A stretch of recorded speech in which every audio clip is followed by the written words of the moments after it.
Assalamualaikum warahmatullahi wabarakatuh. Halo teman-teman semua, kembali lagi dengan aku Yule Zarneli pada praktikum fisiologi tumbuhan.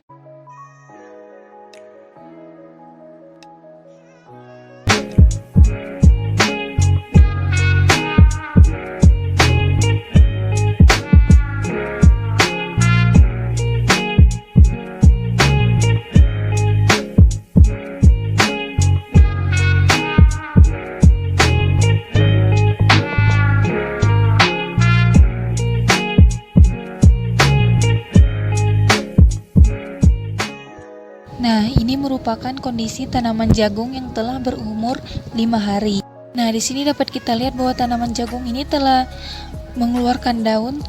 Nah, di sini ada benih jagung yang tumbuh 2, ada yang tumbuh 1. Itu menandakan bahwa benih yang kita tanam 2 tadi, yang satunya ada yang tidak aktif lagi, makanya tanaman jagung yang 2 tadi yang hanya tumbuh benihnya itu cuma 1.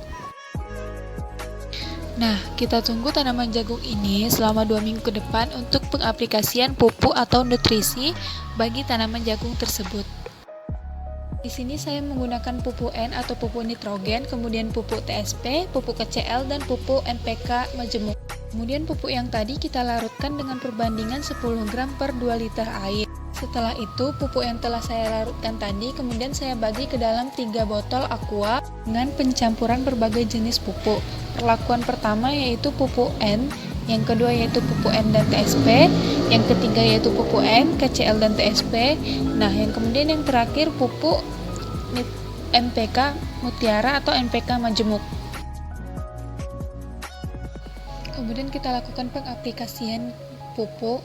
Yang pertama itu pupuk N, kita siram ke tanamannya. Kemudian yang kedua yaitu pupuk N dan pupuk TSP, kita siram juga. Dan yang ketiga yaitu pupuk N, KCl, dan pupuk TSP. Kemudian yang terakhir yaitu pupuk NPK majemuk.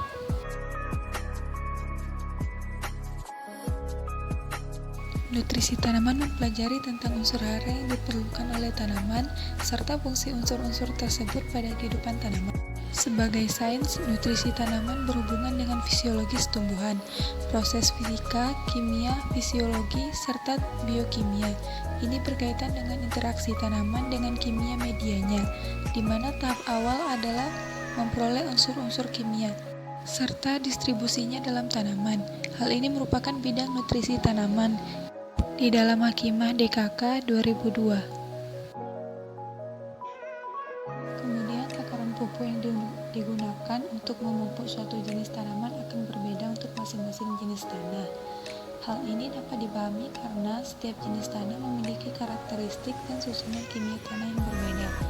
Oleh karena itu, anjuran atau rekomendasi pemupukan harus dibuat lebih rasional dan berimbang berdasarkan kemampuan tanah, menyediakan hara dan kebutuhan hara tanaman itu sendiri, sehingga efisiensi penggunaan pupuk dan produksi meningkat tanpa merusak lingkungan akibat pemupukan yang berlebihan di dalam Salisbury 1992. Ada pula fungsi khusus dari masing-masing unsur hara yang diaplikasikan adalah sebagai berikut.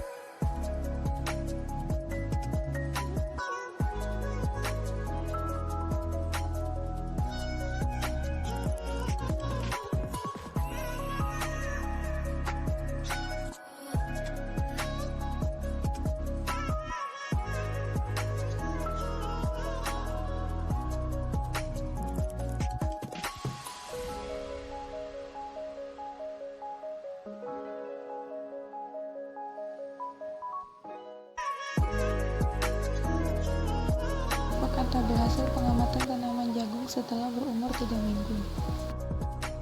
Berdasarkan hasil pengamatan yang telah dilakukan, maka dapat disimpulkan bahwa pemberian nutrisi atau pupuk yang paling efisien adalah dengan menggunakan pupuk NPK majemuk.